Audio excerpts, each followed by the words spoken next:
Nous lisons dans Apocalypse 2. Tasoma Ufunuo sura yake ya pili.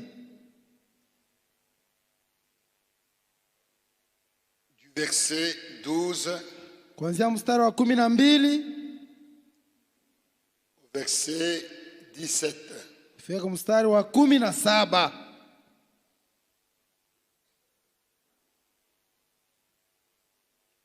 Écrit à l'ange de l'église de Pergame. Na kwa malaika ya kanisa la Pergamo andika. Voici ce que dit Maneno celui haya, qui a l'épée aiguë à deux tranchants. maneno haya anasema yeye aliye na upanga mkali ngambo zote mbili.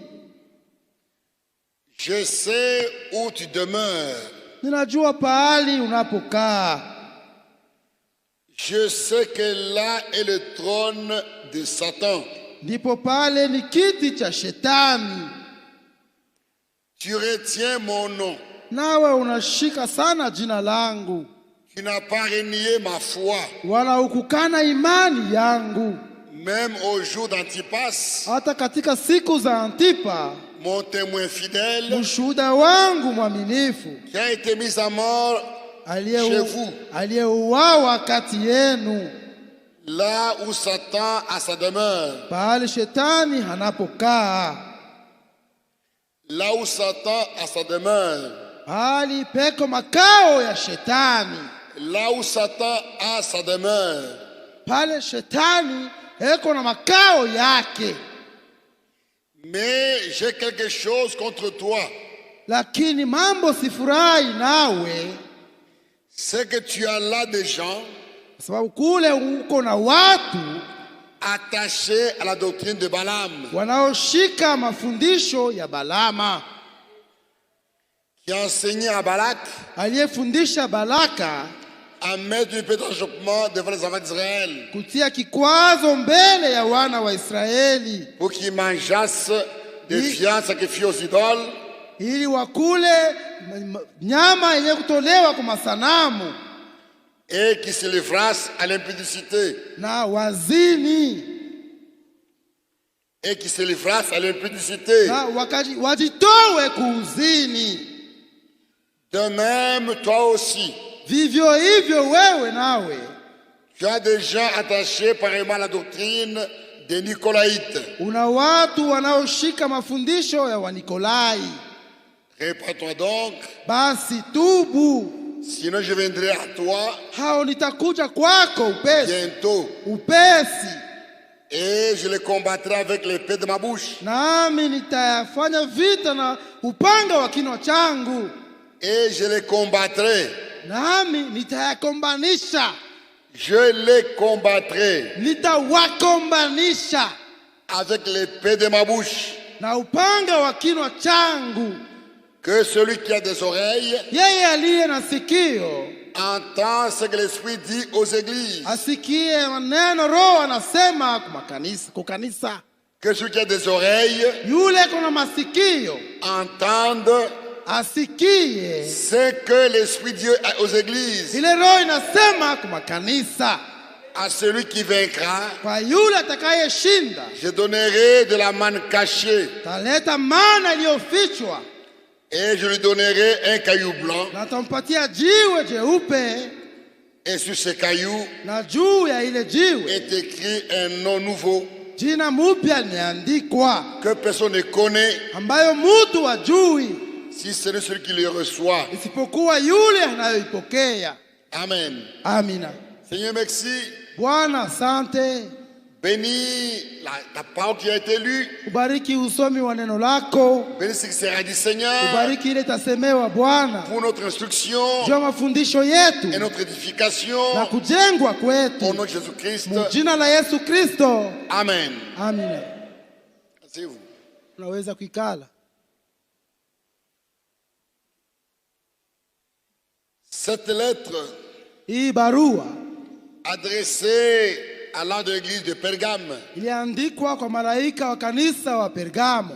est un message Ni ujumbe pour l'âge de Pergame, juu ya kizazi cha Pergamo, le troisième âge, kizazi wala wakati ya tatu. L'âge de Pergame Kizazi cha Pergamo a commencé en 312 ilianza mwaka 312 et se termine en 606. na ikamalizika mu 606. Et le messager de cet âge Na mjumbe wa kizazi hicho est Martin. ni Martin. Et dans cette lettre Na mwii barua adressée à l'âge de Pergame, iliyoandikwa kwa malaika wa Pergamo, ça se présente comme étant celui qui a la parole. Le Seigneur se présente comme Dieu lui-même. Bwana anajitambulisha kama Mungu mwenyewe, Celui qui a l'épée et Dieu de tranchant. yule anaye upanga wa mchongo ukali ngambo zote mbili. Et l'épée aiguë de tranchant, Na upanga wa mchongo wa ukali ngambo zote mbili c'est la parole. ni neno. Dans ce message Katika ujumbe huu adressé à l'âge de Pergame, ulioandikwa kwa kizazi ya Pergamo, il y a 3 points. kuna vitu tatu. 3 points essentiels. Vitu tatu vya muhimu. 3 points importants. Vitu tatu vya muhimu. Il est parlé du trône de Satan, Wanasema juu ya kiti cha shetani établi à Pergame. iliyowekwa ku Pergama. Deuxième chose, Na kitu cha pili, il nous est parlé de la doctrine de Balaam. wanasema nasi kuhusu mafundisho ya Balaam. Et troisième chose, Kitu cha tatu, il nous est parlé de la doctrine des Nicolaïtes. watambia mafundisho ya Wanikolai. Pendant l'âge de Pergame, Wakati ya kizazi ya Pergamo, 3 choses sont arrivées. vitu tatu vilifika. Satan a établi son trône dans l'église. Shetani aliweka kiti yake mukanisa. Dans l'âge de Pergame, Kizazi ya Pergamo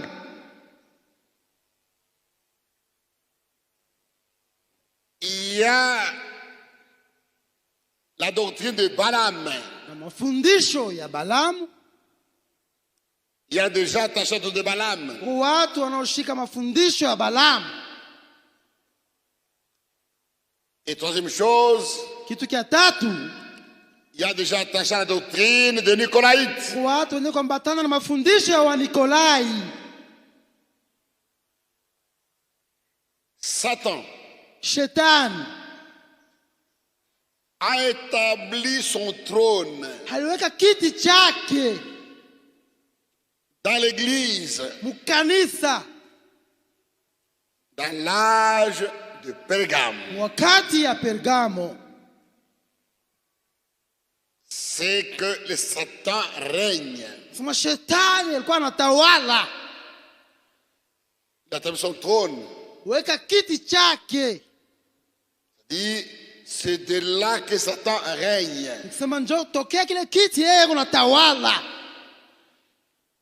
Et Satan Na shetani est le meurtrier ye muuaji et le père du mensonge. na baba wa uongo, Comme le Seigneur l'a dit dans Jean 8. vile Bwana alisema mu Yohane sura 8. Jean 8. Yohane sura 8. Le Seigneur parlait Bwana alikuwa aux anasema, Juifs. alikuwa anasema kwa Wayahudi, Verset 44. mstari wa 14. Vous avez vos pères le diable Ninyi baba yenu ni shetani et vous l'accomplissez des de votre père. na mnataka kutimiza kutaka kwa baba yenu. Il a été meurtrier dès le commencement. Yeye alikuwa muuaji tangu mwanzo. Il ne se tient pas dans la vérité. Yeye ashikamane katika ukweli. Il ne se tient pas dans la parole. Yeye ikali katika neno. Hapana, Parce qu'il n'y a pas de vérité en lui. kwa maana ndani mwake hamuko ukweli. Lorsqu'il profère le mensonge, Wakati kunasema uongo, il parle de son propre fond. eko nasema tokea ndani ya moyo wake wake kabisa, car il est kwa menteur maana yeye ni muongo et le père du mensonge. na baba wa uongo. Là où Satan est, Pale shetani eko, il doit tuer anapasha kuua et il doit mentir. na anapashwa kusema uongo. Il est le père du mensonge. Yeye ni baba wa uongo Depuis le commencement tangu mwanzo. et sur la terre, Na pa dunia il a commencé à mentir en Éden. alianza kusema uongo tangu Mwedeni, Il a trompé Ève. akamdanganya Hawa. Et qu'est-ce que le mensonge du diable? Na uongo wa shetani ni nini? C'est la fausse interprétation de la parole de Dieu. Ni kutafsiri mubaya kwa neno la Mungu. En Éden, Shamba la Edeni il a menti. alilanda, alisema uongo, Et par son fils Caïn, na kwa njia ya mwana wake Kaina il a tué Abel. aliua Abeli. Abel a été le premier à être tué Abeli alikuwa mtu wa kwanza kuuawa par Caïn, na Kaina, le fils de Satan. mwana wa shetani.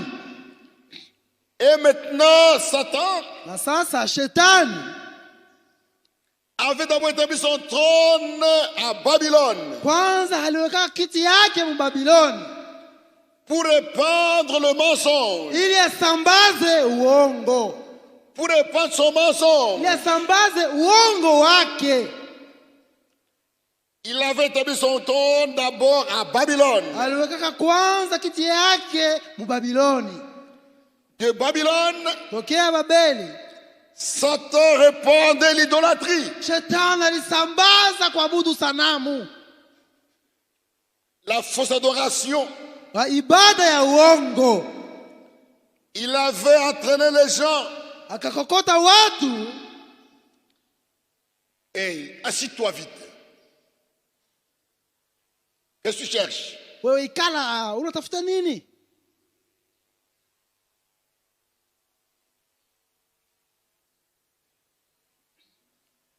À Babylone, Ule Babiloni, selon Genèse 10 et 11, kufuatana na Mwanzo sura 10 mstari wa 11. de Babylone, Tokea Babiloni Satan avait répandu l'idolâtrie, shetani alisambazaka kuabudu sanamu, la superstition, kuogopa vitu vya bongo, les devins, bafumu, la peur des sorciers, kuogopa balozi, la peur de la mort. kuogopa lufu. C'est ainsi qu'il a répandu ce mensonge dans toute l'humanité. Ndio vile alisambaza uongo wake mdunia mzima. Tout le peuple de la terre Watu wote wa dunia était tombé dans l'enseignement de Satan, wanamkaka mafundisho ya shetani. qui venait de Babylone, Ilitokea Babeli, l'idolâtrie. kuabudu sanamu. Ils ont montré que Na tulionyesha kwamba de Babylone, tokea Babeli le trône est allé à Pergame. kiti kilienda kwenye Pergamo. Et à Pergame, Tokea kwenye Pergamo, les gens de Pergame watu wa Pergamo adoraient un serpent vivant walikuwa wanaabudu nyoka mzima qu'on appelle Esculape. unaitwa Eskilapo. C'était le nom du Dieu qu'on adorait à Pergame. Ilikuwa ndio jina ya Mungu lilikuwa naabudu ku Pergamo. C'est un serpent vivant. Alikuwa ni nyoka mzima kitembea, Et le serpent, c'est toujours Satan. na nyoka naonesha shetani. Et de Pergame, Natokea Pergamo, le trône est allé, le trône de Satan a été établi à Rome, kiti ya shetani kikawekwa ku Rome, dans la Rome païenne, Roma ya wapagano, dans la Rome des empereurs. Roma ya wafalme. Et de là, Natokea kule de la Rome païenne, tokea hiyo Roma ya wapagano, de la Rome des empereurs. Roma ya wafalme. Le trône est établi dans la Rome papale. Kiti kaenda kuwekwa Muroma ya papa. C'est l'idolâtrie. Ni kuabudu sanamu. Et le Seigneur dit ceci. Na Bwana anasema hivi, je sais ninajua où tu demeures. mahali unakaa. Je sais que là est le trône de Satan. Najua kwamba pale ndipo peko kiti cha shetani. De Pergame. Pergamo, tokea Pergamo. De Pergame. Tokea Pergamo. Satan règne. Shetani akatawala. Et répand son mensonge. Na kusambaza uongo wake. Et loue les élus. Na hanasifu wateule. Tu retiens mon nom. Unashika jina langu. À Pergame. Pergamo. Dans cet âge de Pergame. Muikizazi ya Pergamo. C'est dans cet âge. Ni muikizazi que la doctrine de la Trinité a été établie. Ndio mafundisho ya utatu takatifu la Trinite ilianza. Waliweka. Dans l'âge de Pergame. Mkizazi ya Pergamo. C'est dans cet âge. Ni muikizazi que la doctrine ndio mafundisho de cette Trinité a été établie. Ya utatu takatifu uliwekwa. Mais les vrais croyants lakini waamini wa kweli n'ont pas accepté cela. Hawakukubali hiyo maneno. Ils ont gardé le nom de Jésus-Christ. Walichunga jina la Yesu Kristo. Ils ont continué à croire que Jésus seul est Dieu. Waliendelea na kuamini kwamba Yesu peke yake ndiye Mungu. Que Jésus est le Jéhovah dans ce testament. Yesu ndiye Yehova wa Agano la Kale. Ils n'ont pas accepté la Trinité. Hawakuitika wala kuamini utatu takatifu. Et tu n'as pas renié ma foi. Na wewe haukukana imani yangu. Tu n'as pas renié ma foi. Haukukana imani yangu. La foi que le Seigneur a apportée. Imani ililetewa na Bwana. La foi les apôtres ont reçu. Imani ile wa mitume walipokea. La vraie foi. Imani ya kweli. Fondée sur la parole de Dieu. Iliyojengwa pa neno la Mungu. Fondée sur les Écritures. Fuatana na maandiko. Fondée sur les Écritures. Yenye kujengwa pa maandiko. La foi apostolique. Imani ya mitume. La foi fondée sur la parole de Dieu. Imani yenye kujengwa pa neno la Mungu. Et à Pergame. Na ku Pergamo. Dans cette confusion de Pergame. Muhimu vuruko wa Pergamo. De la de Pergame. Kizazi ya Pergamo. Les élus ont gardé la foi dans la parole de Dieu. Wateule walichunga imani yao mu neno la Mungu. Et pour cela ils étaient persécutés. Na njoo kuchunga imani waliteswa. Et pour cela, ils étaient persécutés. Ils étaient tués. Et parmi les martyrs. Et parmi les martyrs. Qui étaient tués pendant le Pergame. Le Seigneur cite le nom d'Antipas.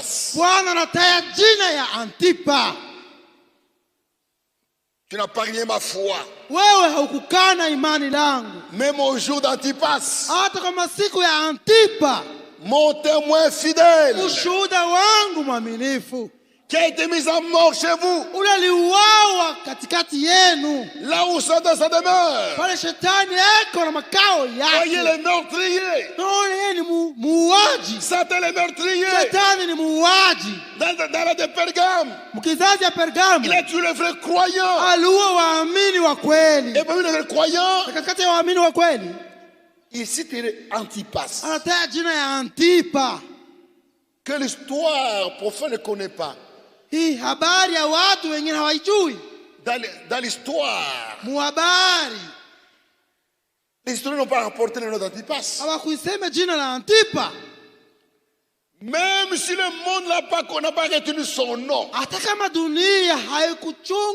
si le monde n'a pas retenu son nom. Même si le monde n'a pas repris son nom dans l'histoire. Mais Dieu le connaissait.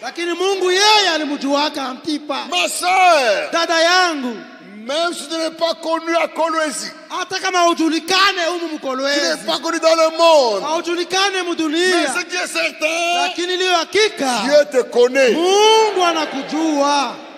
Il te connaît par ton nom. Anakujua kwa jina lako. Quelle grâce! Neema gani! Même si le monde ne nous connaît pas, hata kama dunia haitujui, Dieu lui nous connaît. Mungu anatujua. Et Dieu rend témoignage. Na Mungu anashuhudia. Antipas, Antipa, mon témoin fidèle, mshuhuda wangu mwaminifu, qui a été mis à mort chez vous. Uliuawa katikati yenu. Antipas, Antipas défendait la parole de Dieu véritable. alikuwa anasimamia neno la Mungu la kweli. Il n'avait pas accepté les fausses doctrines. Hakukuaminiaka mafundisho ya uongo.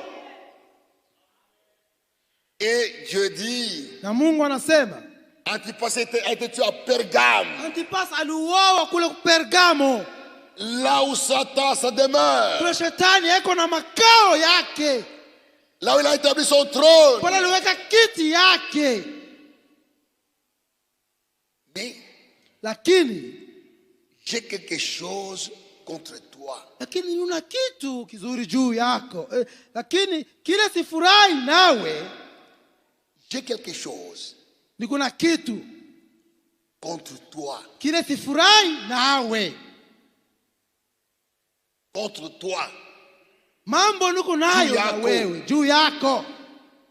C'est que Ni kusema tu as des gens uko na watu attachés wale wanaoshika à la doctrine de Balaam, mafundisho ya Balaamu,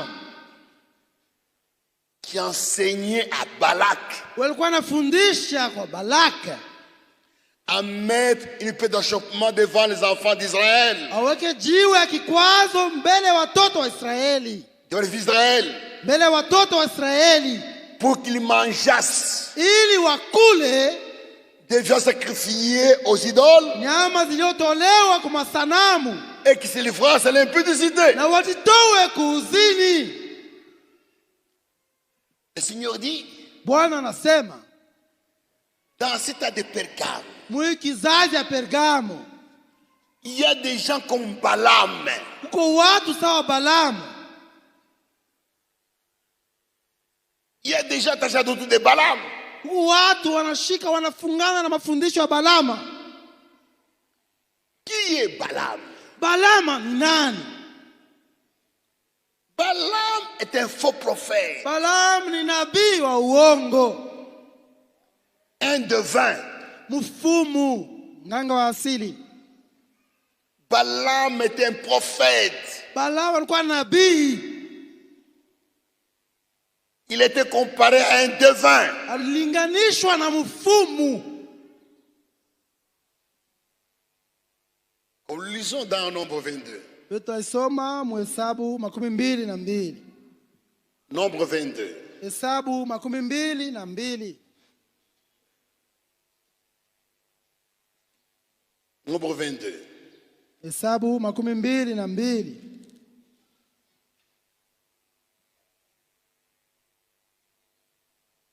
Verset 7.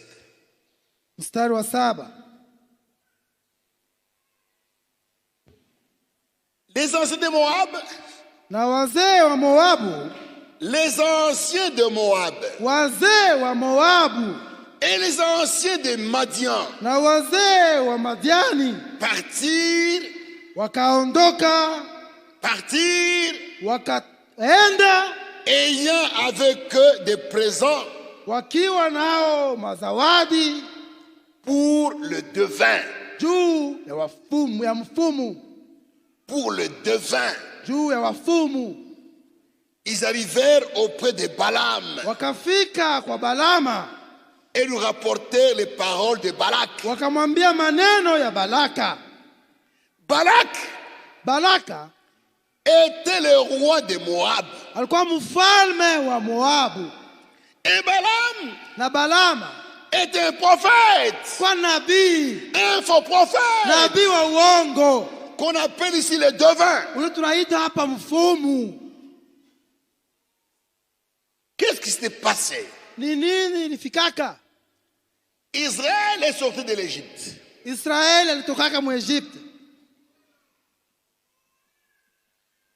Allant vers Canaan. Akienda kwenye Kanana. Le pays de la promesse. Nchi ya ahadi. Ils sont arrivés wakafika dans le pays de Moab. Muhichi ya Moab. Et Balak, na Balak, le roi de Moab, mfalme wa Moabu, n'a pas voulu laisser passer. Akutaki yeye kuacha wapite. Il ne voulait pas le laisser passer. Akutaki kuwapitisha. Mais Israël était en route. Lakini Israeli alikuwa katika safari.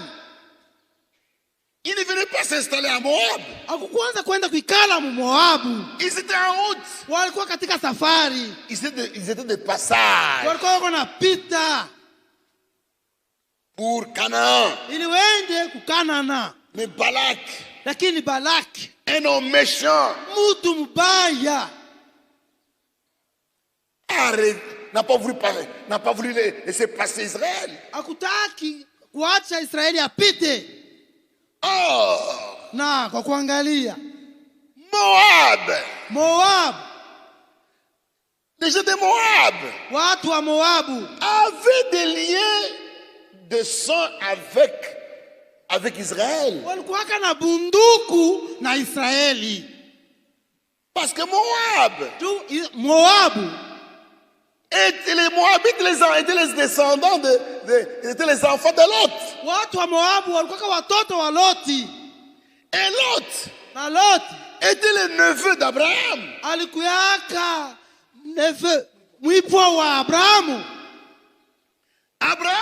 Abraham était l'oncle de Lot. Alikuwa myomba yake ya Loti. Leurs frères viennent. Na ndugu yabo wanakuja. Leurs frères, wa ndugu yabo, les Juifs wa Yuda, les enfants d'Abraham, watoto wa Abrahamu, ils viennent pour passer. Wanakuja ili wapite. Et Balak refuse. Balak anakatala. Comme il avait peur, comme il avait peur d'Israël, à cause de tout ce qu'ils avaient entendu parler, comment Dieu avait frappé les Égyptiens, comment Dieu frappait tout le peuple sur la route, tout le peuple qui était d'Israël était frappé.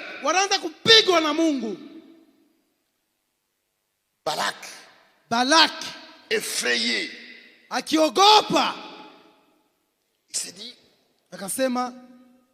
je vais faire venir Balaam pour qu'il vienne maudire ces gens.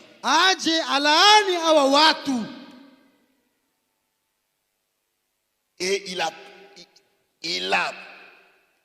offert à Balaam.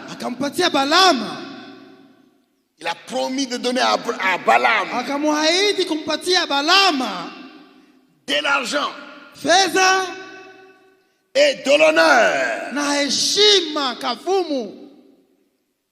Il a promis de donner à Balaam de l'argent et de l'honneur. Prédicateur, écoutez. Il y a deux choses qui font tomber les hommes de Dieu. Il y a trois choses qui font tomber les hommes de Dieu. Les femmes, l'argent et l'honneur. Toi, prédicateur, toi, pasteur, toi, serviteur de Dieu, si tu ne fais pas attention avec les femmes, tu vas tomber. Et tu vas détruire ton ministère. Na utaharibu utumishi wako. Si tu veux attention avec de l'argent, kama usopoke na fedha, ne prêchez pas pour l'argent. Ushaanze kuhubiri ili upate fedha. Ne cherchez pas l'argent en prêchant. Ushaanze tafuta fedha mkuhubiri. Non. Hapana. Le but de la prédication, shabaha ya mahubiri, ce n'est pas de l'argent. Haina fedha, hapana. Si tu cours après l'argent, kama wewe unafuata ni fedha, tu vas tomber. Utaanguka. L'honneur, kavumu, l'honneur, heshima, tous les prédicateurs wahubiri wote qui cherchent l'honneur, wale wanatafuta kavumu, finissent mal. Mwisho banaishaka mubaya. Ne cherchez pas l'honneur. Usitafute kavumu. Ne prêchez pas pour être vu. Usihubiri juu bantu bakuone. Ne prêchez pas pour que les gens te louent. Usihubiri juu bantu bakusifu. Non. Hapana. Si tu cherches l'honneur, kama unatafuta kavumu dans le ministère, utumishi, tu vas tomber. Utaanguka. Ne cherchez pas à vous élever. Usitafute kujinyanyua wewe mwenyewe. Laissez Dieu vous élever. Acha Mungu akunyanyue. Ne cherchez pas à vous élever. Usitafute kujinyanyua. Laissez Dieu vous élever. Achilia Mungu akunyanyue. C'est vrai. Kweli. Quand Dieu vous élève, wakati Mungu anakuinua, il n'y aura pas de mal. hakutakuwa bubaya. Et maintenant Balaam, Sasa Balama, qui avait un vrai don de prophétie, huyo alikuwa na zawadi ya kweli ya matabiri. Balama avait un vrai don de prophétie. Alikuwa na zawadi ya kweli ya kutabiri. Mais il voulait avoir de l'honneur lakini alipenda et kupata de l'argent heshima na fedha par son don. kwa kupitia ile zawadi alikuwa nayo. Il a voulu utiliser son don Alitaka kutumia zawadi yake pour de l'argent ili apate fedha et pour l'honneur. na apate heshima. Il pensait à ça. Alikuwa anawaza kuhiyo. Il pensait à cela. Alikuwa anawaza kuhii mambo. Et voici, Na tazama, Balak vient. Balaka akatokea. Et voilà.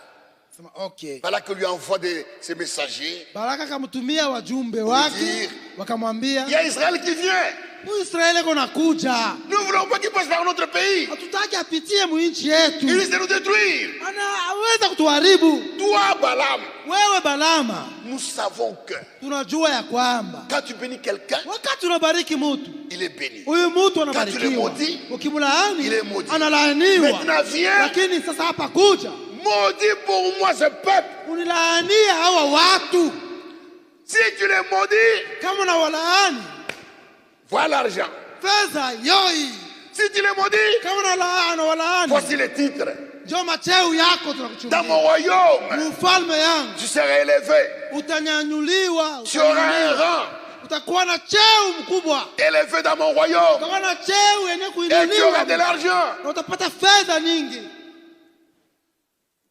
Frère, Ndugu Balaam Balama connaissait la volonté de Dieu. alijuaka mapenzi ya Mungu. Balama Connaissait la volonté de Dieu. alijuaka mapenzi ya Mungu. Non. Sasa Il a dit à Balak, kamwambia Balaka, il n'y a pas moyen. hakuna namna ya kufanya. Il n'y a pas moyen Hakuna namna de maudire Israël. kumlaani Israeli. Balak lui dit, Balaka sema, tu manques de l'argent. unakosa fedha kumbi kama ni hivi. Attendez, Ongoje kwanza, ongoja kidogo. Ongoje. je vais demander à Dieu Nende mbele kamuulize Mungu Quelle est sa volonté? Mapenzi yake ni nini? Mes frères, Ndugu yangu, il y a la volonté parfaite. kuna mapenzi kamilifu Et il y a la volonté permissive. na mapenzi yenye kuruhusiwa.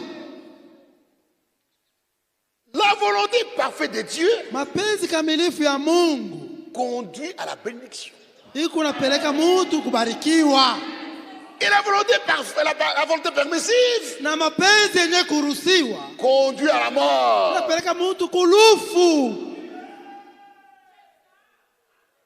Maintenant, Sasa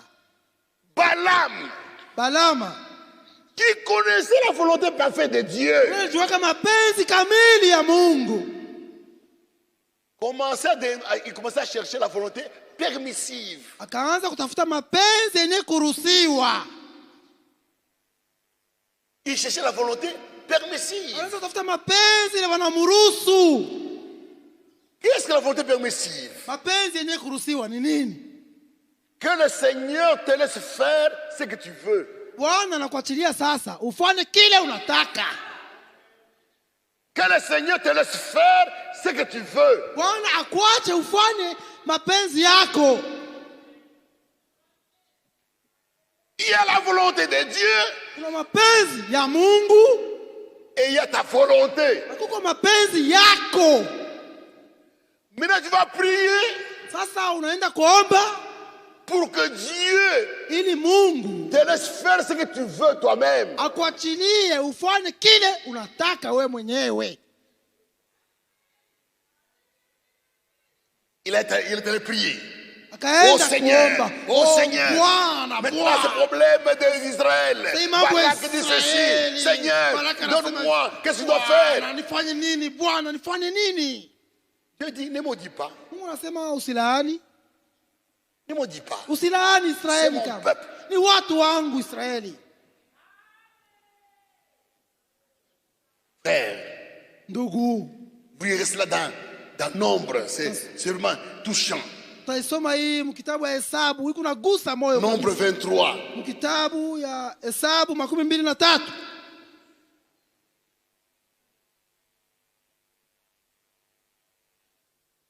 Verset 12. Mstari 12. Dieu dit à Balaam, Mungu akamwambia Balaamu, tu n'iras point avec eux. hautaenda pamoja nao. Tu ne maudiras point ce peuple, Hautalaani hawa watu, car il est béni. kwa maana ni watu wenye kubarikiwa.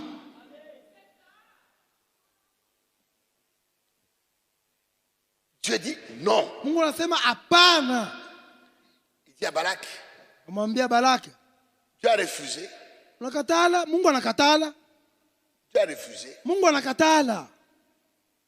Balak lui dit, Balaki akamwambia, Dieu Mungu t'empêche d'avoir de l'argent anakushindisha kupata fedha et de l'honneur.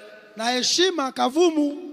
Si tu fais ce que Dieu dit, Kama unafanya kile Mungu anakuambia, tu n'auras pas de l'argent, hautapata fedha, tu n'auras pas d'honneur. hautapata heshima kavumu. Comme il voulait Sasa hivi alitakaka l'argent, fedha, il rentre encore à Dieu. anamrudilia tena Mungu. Seigneur, Bwana, Seigneur, Bwana, qu'est-ce que je dois faire maintenant? Tafanya nini Regarde, sasa Bwana? le problème d'Israël avec les Moab. Seigneur, qu'est-ce que je dois faire? Tafanya nini Bwana? Dieu dit non. Mungu amwambia hapana, Tu n'iras pas. hautaenda kule, Tu n'iras pas maudire Israël. hautaenda kumlaani Israeli. C'est un peuple béni. Ni watu wenye kubarikiwa. Il dit à Balak, Balak, Kamwambia Balaka, Israël que tu vois ici, Israeli unayeona huyo c'est un peuple spécial. ni watu wa upekee De toutes les nations de la terre. katikati ya mataifa yote ya dunia. Israël est un peuple à part. Israeli ni watu wa kipekee, Qui ne peut pas se mélanger avec les autres. hawawezi kuchangana na C'est un wengine. peuple béni. Ni watu wenye kubarikiwa. Celui qui bénit Israël Anayebariki Israeli sera béni. Celui atabarikiwa, qui maudira Israël anayelaani sera Israeli maudit. atalaaniwa. Voilà que dit, c'est bien. Mzuri. Tu manques l'argent. Unakosa na wewe fedha. Tu manques les honneurs. Unakosa na kavumu. Il est encore prié. Anarudia tena kuomba.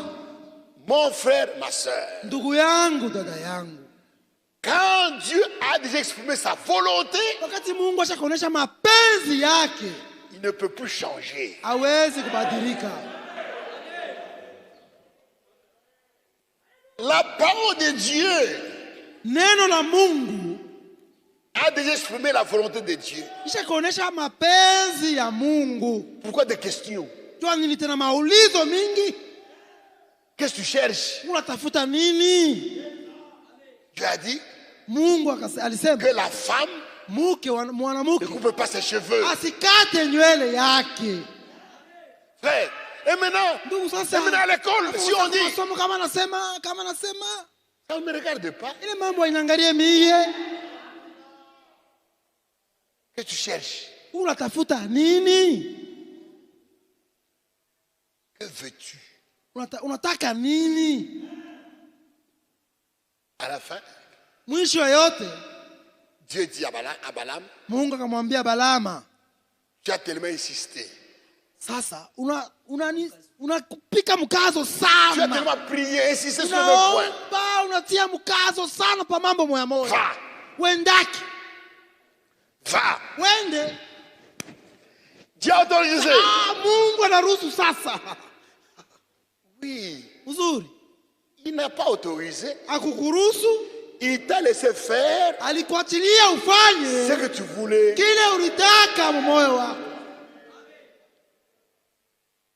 Il t'a laissé faire. Alikuachilia ufanye ce que tu voulais. Kile ulitaka. Et Balaam est parti. Na Balaam akaenda. Il est parti. Akaenda en route. Mubalabala mule, munjia. Son âne voit devant lui. Punda wake akaona mbele yake l'ange de l'Éternel. Malaika wa Yehova. Avec les penus. Na upanga mkali mkononi mwake. L'âne voit l'ange. Punda anamuona malaika. Mais c'est la mort, il va nous tuer. Atatuua. Il a barré la route. Anafunga njia. C'était un endroit vraiment étroit. Ilikuwa ni pafazi pale panakonda, njia panakonda. Entre deux murs de montagne. Panjia mwembamba katikati ya milima mbili. Il n'y avait pas où aller. Hakuko fazi ya kupitia ingine. Et là j'étais là. Na malaika alikuwa pale pafazi. Il y avait là-bas à droite, à gauche, ni à droite. Hakuna namna kwenda kushoto wala kuume. Et devant l'ange avec l'épée. Na mbele peko malaika wa Bwana na upanga wake. L'âne se met à genoux. Punda akaina amakatwanga magoti. Balaam se met là. Mais avancez! Balaam asa tembea. Mais avancez-toi! Tembea. Avancez! Ouais, tembea.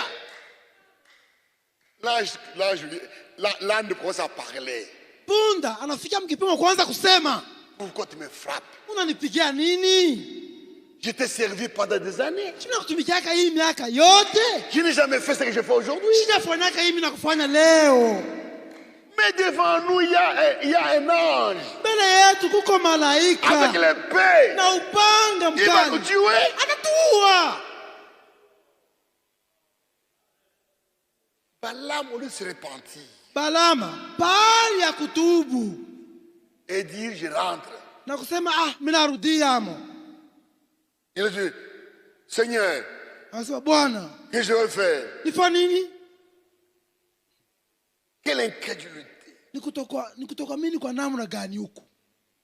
Quand tu es incrédule, wakati mtu akutoka mimi, Dieu peut te parler. Mungu atasema nawe par des songes, na mandoto, par des visions. Na maono. Tu ne changeras pas. Wewe utabadilika.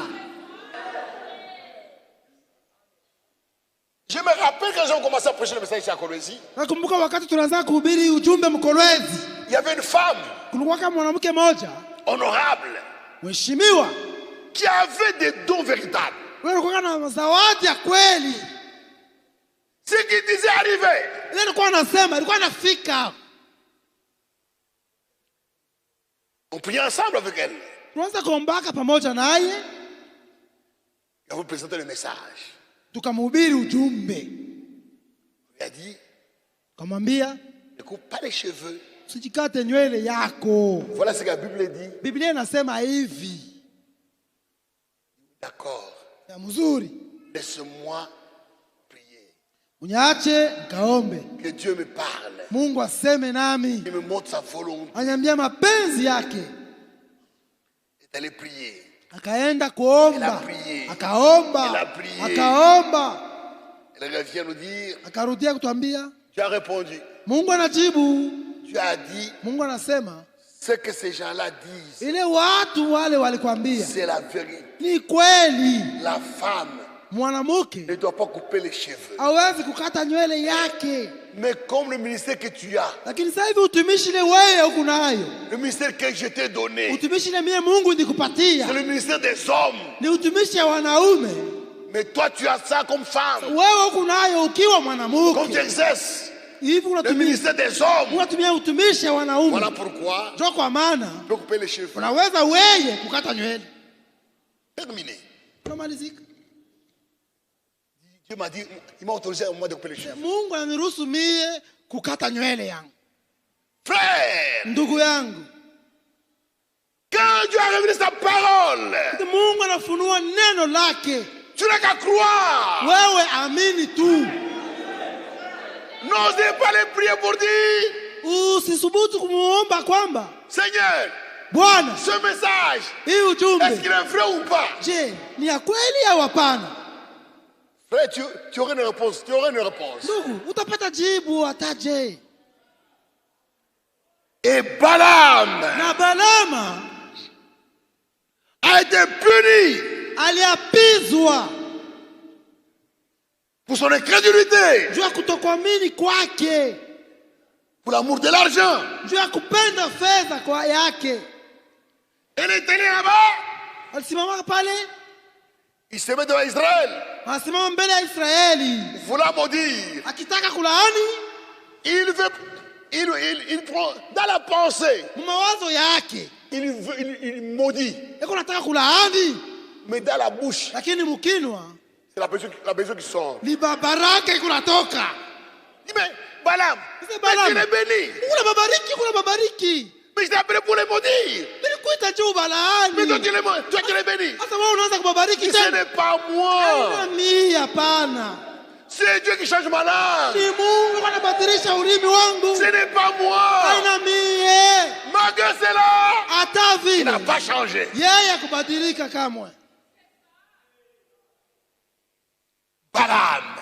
Balama. Beaucoup de gens sont comme ça. Watu wengi wako hivi. Même si la parole est confirmée. Hata kama neno inathibitishwa na hakikishwa. Même si la parole est confirmée. Hata kama neno inahakikishwa. Il refuse. Anakataa. Il reste dans sa position. Anabaki mu mapenzi yake. Après, na baadaye pour avoir de l'argent. Kwa kupata fedha. Il dit à Balak. Akamwambia Balaka. Quand nous avons échoué. Sasa hivi tunashindwa par la voie de la malédiction. Kwa kubalaani. J'ai une autre voie. Kuna njia nyingine. Le Dieu d'Israël. Mungu wa Israeli. C'est un Dieu jaloux. Ni Mungu wa wivu. Si tu pèches. Kama unatenda dhambi. Même si tu es n'importe qui. Hata kama uko nani. Il va punir. Atakuapiza. Il faut amener maintenant Israël. Inapasha kumpeleka Israeli à pécher contre son Dieu. Amutende dhambi Mungu wake. Qu'est-ce qu'on va faire? Tutafanya nini? Pas de guerre. Hakuna vita ile tutafanya. On va proposer à Israël l'entente. Tutamwambia Israeli tusikilizane naye. L'union. Tuungane. L'union. Muungano. L'entente. Masikilizano. Qu'on soit ensemble. Tuwe pamoja. La fausse unité. Nguvu ya umoja. La fausse unité. Force unité. nguvu ya umoja. Umoja wa bongo. Umoja wa uongo. Une unité contraire à la parole. Umoja ile inachana na neno la Mungu. Une unité contraire à la parole. Umoja tofauti na neno la Mungu. C'est vrai. Ni kweli. Quand un homme wakati mtu épouse une femme, mwanaume anaoa mke, c'est ça l'union véritable. Hiyo ndiyo muungano ya kweli. Mais quand un homme lakini wakati mwanaume va épouser une femme divorcée, anaenda kuoa mwanamke yule alivunja ndoa. Quand un homme marié, wakati mwanaume va épouser une femme divorcée, anaenda kuoa mwanamke yule alivunja ndoa, alifukuzwa kubukweli. Divorcée légalement. Ule wanampatia na barua ya kuvunja ndoa. Avec tous les papiers de la tribunal. Barua yote ya nyumba mahakamu wanampatia. La femme est divorcée. Mwanamke anavunja ndoa yake. Légalement. Na serikali anampatia yote ifasayo. Un homme va l'épouser. Wakati mwanaume mwingine anaenda kumuoa ule mwanamke. Pour le monde. Mudunia. Il est marié. Ule mwanamke anaolewa tena. Mais pour Dieu, lakini kwa Mungu yeye, il n'est pas marié. Yeye haolewi tena. C'est l'adultère. Ni muzini. Devant Dieu. Mbele ya Mungu. Épouser. Kuoa. Une femme divorcée. Mwanamke mwenye kufukuzwa kwa kweli. n'est pas un mariage. Haina ndoa. C'est une fausse union. Ni muungano wala muungano wa uongo. Un homme wakati mwanaume va épouser une prostituée, anaenda kuoa kahaba, devant Dieu, mbele ya Mungu, non, devant les hommes, mbele ya watu, ils diront cette femme a eu la chance. watasema au mwanamke anapata bahati. Kwa ni ndumba mwisho wake anapata na bukweli. Oui, ndio. Pour le monde, kudunjia dunia, c'est le mariage. Ni ndoa. Mais devant Dieu, c'est la prostitution. Ni bundumba. Toute union, ndoa yote, toute union, muungano yote, en dehors de la parole de Dieu, nje ya neno la Mungu, est illégal. Haina vile nafai kuya. C'est faux. Ni ya mbaya.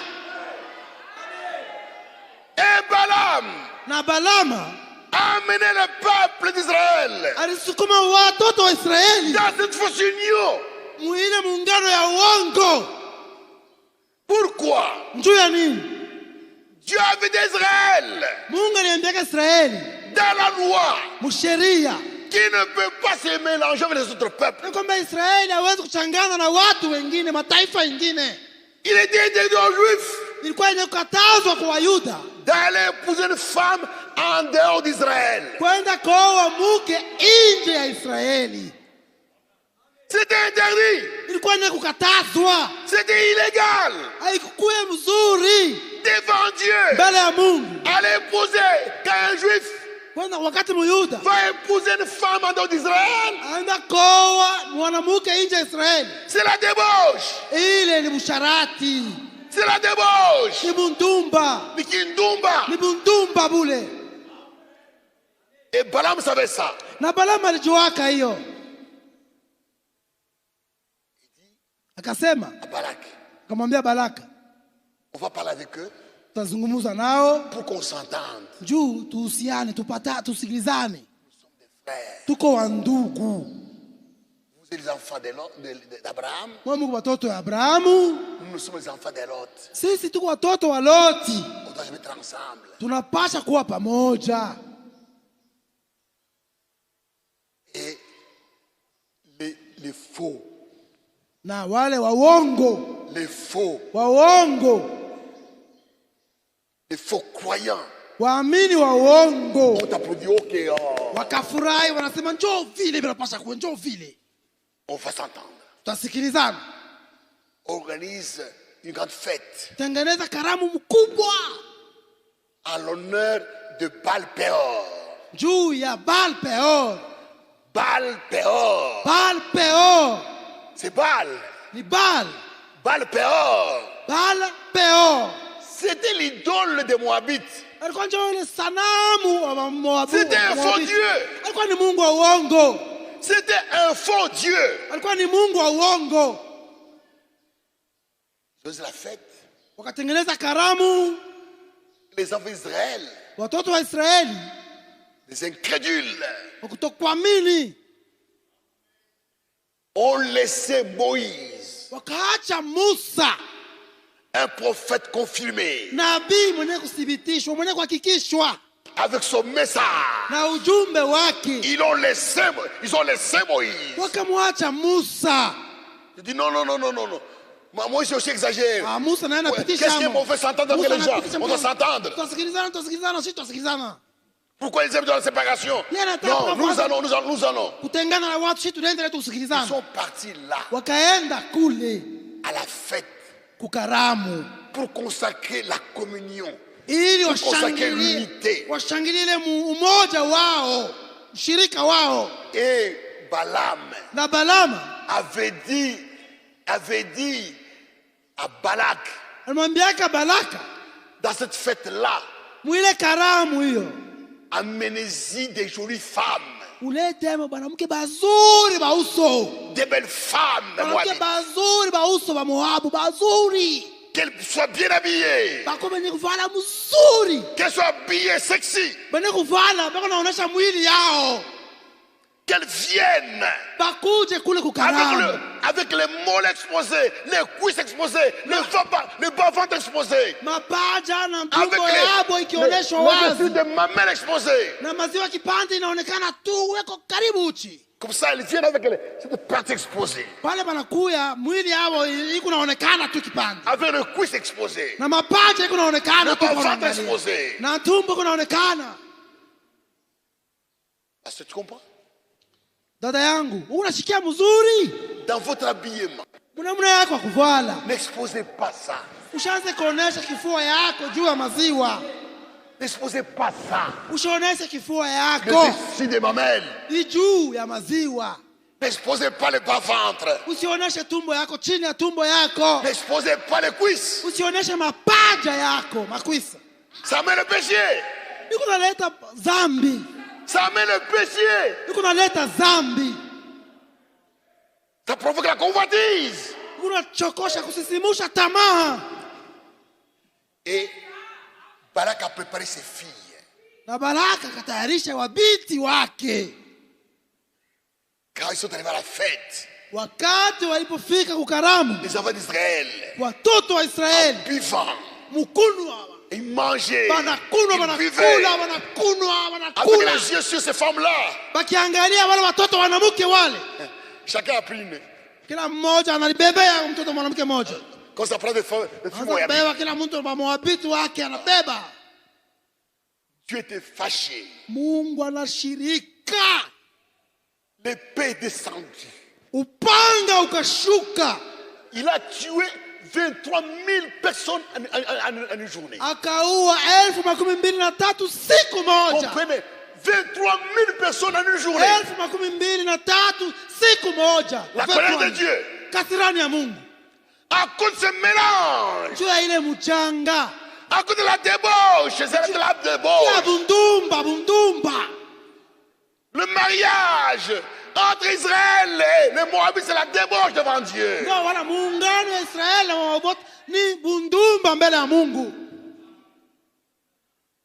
Voilà.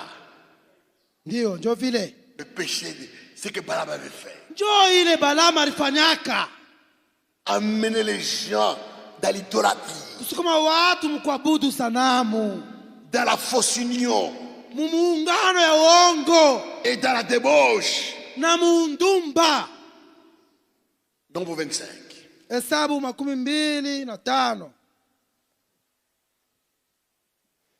Verset 1 à 3. Le peuple d'Israël demeura à Sittim. Et le peuple commença à se livrer à la débauche. Kisha watu wakaanza kujitoa kuuzini. Avec les filles de Moab. Pamoja na binti za Moabu. Ils invitèrent le peuple au sacrifice de leur Dieu. Kwa sababu waliita watu waende kwa sadaka. Ces femmes-là miungu yao, wale wanawake invitèrent le peuple waliita watu au sacrifice de leur Dieu. Sadaka ya miungu zao. Et le peuple mangea. Na watu wakakula. Et se prosternant devant leur Dieu. Mbele ya miungu zao. Israël s'attacha à Baal-Péor. Israël akafungana Baal-Péor. Et la colère de Dieu, l'Éternel, s'enflamma contre Israël. Na kasirani ya Mungu ikawaka juu ya Israeli. Nombre 31. Hesabu 31. Nombre 31. Hesabu 31. Verset 16. Mstari wa 16. Voici. Tazama. Ce sont elles. Ni wao. Qui? Nani? Sur la parole de Balaam. Kwa sauti neno la Balaam. Ces femmes. Wale wanawake sur la parole de Balaam. Neno wala sauti ya Balaam. Ont entraîné les enfants d'Israël à l'infidélité envers l'Éternel. Watoto wa Israeli kukosa uaminifu mbele ya Yehova. Dans l'affaire de Péor. Ile mambo ya Péor. Et alors éclata la plaie dans l'assemblée de l'Éternel. Na upanga ukakuja juu ya C'est Balaam qui a enseigné cela. Ni Balaam alifundisha hiyo maneno. Et Dieu dit, na Mungu akasema à la de Pergame. Kizazi ya Pergamo. Vous avez la même chose. Muko na kitu moja moja. Ce qui s'était passé avec Balaam. Ile lifikaka na Balama. Arrive au milieu de vous à Pergame. Na yoko inafika katikati yenu ku Pergamo. Il y a un mélange. Kuko mchanga. Il y a un mélange. Kuko mchanga. Voyez. Non. Qu'est-ce qui s'était passé en ce temps-là? Nini lifikaka mwile wakati ile? L'empereur Constantin. Le mfalme Constantin. Pour des visées politiques. Juu ya kifukuziwa siasa. Pour l'unité de son royaume. Juu ya umoja ufalme wake. Il cherchait l'unité de son royaume. Alikuwa anatafuta umoja wala muungano wa ufalme wake. Il se fait chrétien. Akajifanya kuwa Mkristo. Et ces gens, beaucoup de ces gens l'ont suivi. Na watu wake wa mingi wakamfuata. Et Constantin. Na Constantin. Il appelle les conducteurs de l'église. Akaita waongozi wa makanisa. C'est Nicolaïtes. Wale wa Nicolaïtes wake. Qui n'avaient pas l'amour de la parole. Wala wakuwaka na mapendo ya neno. Il les appelle. Akawaita. Pour qu'ils s'entendent. Ili wahusiano wasikilizane. Dans l'âge de Pergame. Kizazi cha Pergamo. On a rapproché les païens des chrétiens. Walikaribisha wapagano na Wakristo. La fausse unité. Umoja wa uongo. Le paganisme kipagano se mélange au christianisme. Kinachangana na Kikristo. Voilà le mal dans la de Pergame. Jobu baya mkizazi ya Pergamo. Dans la de Pergame. Mwakati ya Pergame. Il y a eu le mélange. Kulikuwa mchanga. Le mélange. Mchanga. Entre le paganisme et le christianisme. Katikati ya kipagano na Kikristo. Au Conseil de Nicée. Mkutano ya Nikao. Et des prédicateurs. Kulikuwa bahubiri. Et les philosophes. Na wafilosofi.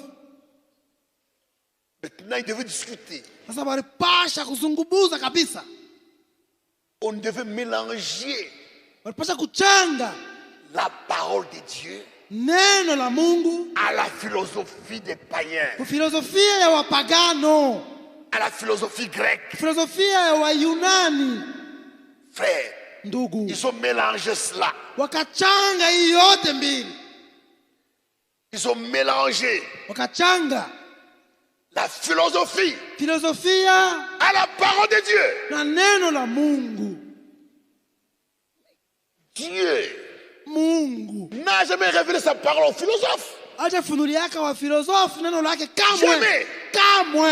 La parole de Dieu Neno la Mungu est cachée iko yenye aux kufichwa sages kwenye et aux hekima intelligents. na wenye akili. Dieu n'a jamais révélé sa parole aux philosophes. Mungu hajafunuliaka wa filosofi neno lake kamwe. Ce mélange, Ile mchanga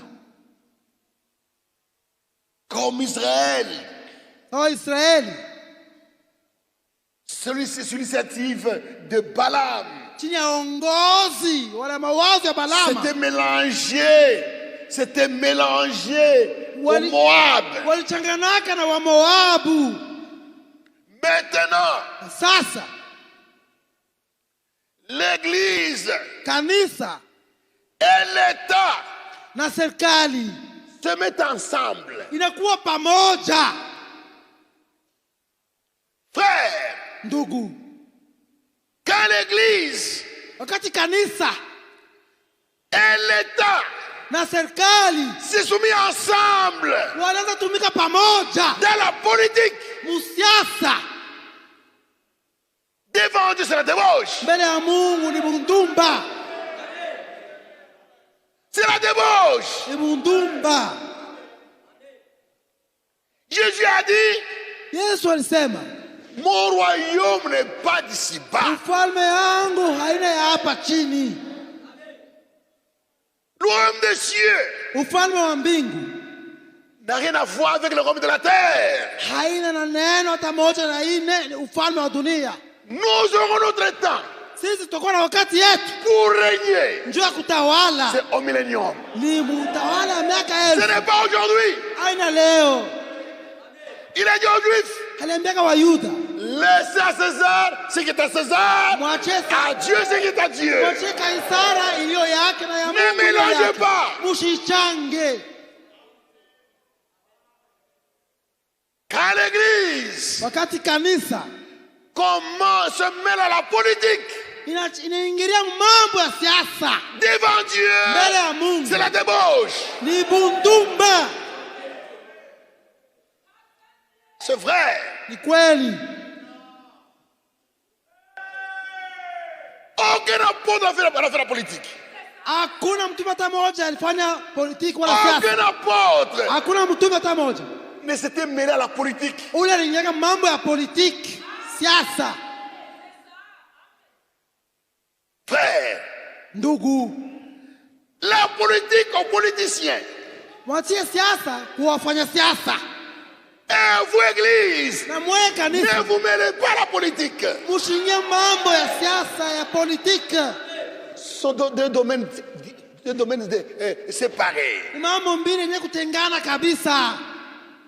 Et au temps de Constantin, Na mwakati ya mfalme Constantin, les chefs religieux wale wakubwa wa madini, de l'église, makanisa, les Nicolaïtes, watu wa Kinikolai s'étaient mêlés à la politique. waliingiaka mambo ya siasa. Frère, Ndugu, quand la religion, wakati dini se mêle à la politique, inaingia mambo ya siasa, cela déclenche toujours la persécution. inasisimushaka kila siku mateso ya watu, Cela déclenche toujours la persécution. inachokoshaka kila siku mateso, kuteswa watu Partout dans le monde, fazi yote mudunia. une religion Ule dini moja devient une religion d'État, inakuwa dini ya serikali, c'est la persécution. ni mateso, inaanza kuteswa watu.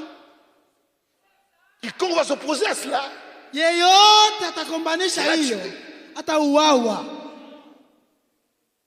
et maintenant, Na sasa dans la de Pergame, kizazi ya Pergamo, l'église kanisa était devenue ilikuwaka l'église d'État. kanisa ya serikali, Et le christianisme na Kikristo était devenu ikakuwa religion d'État. dini ya serikali. Cela avait déclenché la persécution.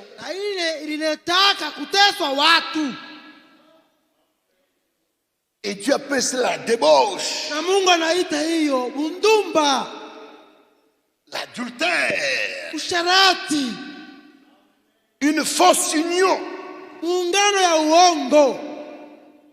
C'est vrai. Ni kweli. Enseigner. Kufundisha. Et croire. Na kuamini. Des choses. Vitu. Contraires à la parole de Dieu. Tofauti na neno la Mungu. C'est la débauche. Ni bundumba. Dieu n'aime pas ça. Mungu hataki maneno haya. Ne croyez pas.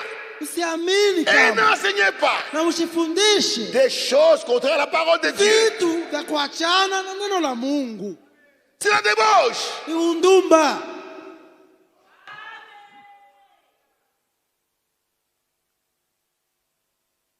L'amour du monde.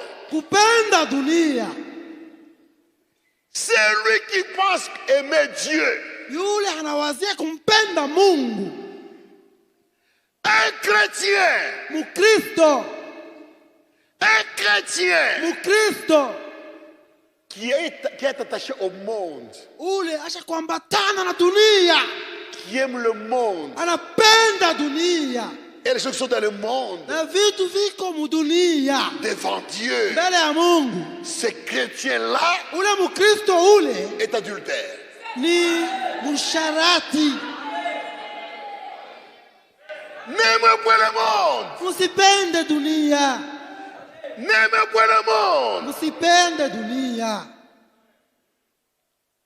Les choses qui sont dans le monde. Wala vitu viko ndani ya hii dunia. La convoitise des yeux. Tamaa ya macho. La convoitise de la chair. Tamaa ya mwili. L'orgueil de la vie. Kiburi cha maisha. Ça vient du monde. Ile vitu vinatokea mudunia. Ça vient pas de Dieu. Havitokea kwa Mungu hata. Et celui qui aime la mort. Na ule anapenda dunia. Ma soeur. Dada yangu. Comme tu aimes t'habiller comme le monde. Sasa vile unapenda kuvala sawa dunia. Paraître comme une femme du monde. Kuonekana sawa mwanamke wa dunia. Devant Dieu. Mbele ya Mungu. Tu n'es pas une croyante. Hauna mwaminifu. Tu es adultère. Hauna mwamini, uko msharati. C'est vrai. Ni kweli. Voilà ce qui est arrivé dans la de Pergame. Njoo ile ilikuwaka mkizazi ya Pergamo. Il y a eu un mélange. Kuwaka mchanga. L'église et l'État sont mélangés. Kanisa na serikali ikachangana. Ils se sont mariés. Wakaoana. Ils sont devenus comme homme, mari et femme. Wakakuwa kama bwana na bibi yake. L'unité. Umoja. Et c'est ce qui était arrivé à Pergame. Na vile vitu vilifikaka Pergamo. À cause jusque dans notre âge. Vilendelea hata mkizazi yetu. Aujourd'hui, ce qu'on appelle les cultes écuméniques. Leo ile wanaita kuomba pamoja, culte écuménique. Toutes les religions prient ensemble. Ni kusema madini yote kunaomba pamoja. Les catholiques, Wakatolika, les protestants, les kibangistes, les musulmans, ils sont là, ils prient ensemble. Wote wako pale wanaomba pamoja. Quel mélange! Ni mchanga namna gani? Devant Dieu c'est faux. Mbele ya Mungu ni mbaya.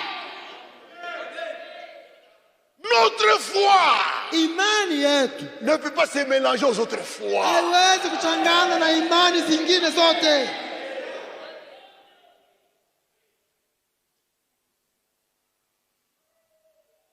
Ça va. Nzuri. Et na dans cet âge de Pergame, mwi kizazi ya Pergamo, beaucoup de fausses doctrines ont pu être introduites. Mafundisho ya mingi ya uongo ikaingizwa. C'est dans l'âge ni wakati où beaucoup de fausses doctrines furent introduites. Mule mafundisho ya uongo ya mingi ikaingizwa. La Trinité. Utatu takatifu, Trinité. Oh, ça est passé. Saisha kwenda. Que Dieu bénisse. Mungu awabariki. On continue dimanche pour terminer. Tendelea mjuma ili tumalize Pergamo. Tu as compris Balaam. Nani anaelewa sasa Balama? Ne soyez pas comme Balaam. Usiwe sawa Balama. Dieu a déjà parlé. Mungu ashakusema. Ne cherchez pas qu'il parle encore une fois. Usitafute tena aseme mara nyingine kwa ile mambo moja moja. Il a parlé, c'est terminé. Ashakusema kuna malizika. Seigneur, Bwana, est-ce que c'est permis de faire? Usiwe na mimi nifanye kwa tu hivi. Tu as parlé, il a parlé. Mungu ashakusema. On n'a pas réfléchi. Hatuna na vya kuwaza hapo birefu. Oh frère. Ndugu. D'accord. Le baptême c'est l'immersion. Kubatiza na kumwingisha mtu yote ndani ya maji. Et s'il n'y a pas d'eau? Sasa kama kuna maji sasa. Et s'il n'y a pas d'eau? Sasa kama tuna nafasi ya maji. S'il n'y a pas d'eau, ne baptisez pas. Kama kuna maji, usibatize. Ne faites pas un autre baptême. Ushaanze kutunga ubatizo yako ya sasa. Ne faites pas un autre baptême. Ushaanze ubatizo ingine. Le baptême c'est l'immersion. Ubatizo ni kumwingisha mtu S'il n'y a pas d'eau, il n'y a pas de baptême. Kama kuna maji, hakuna kubatiza mtu. Oui. Non. Et s'il n'y a pas d'eau? Sasa kama kuna maji. Et s'il n'y a pas d'eau? Kama kuna maji sasa. Faites ce que vous voulez. Fanya kile unataka.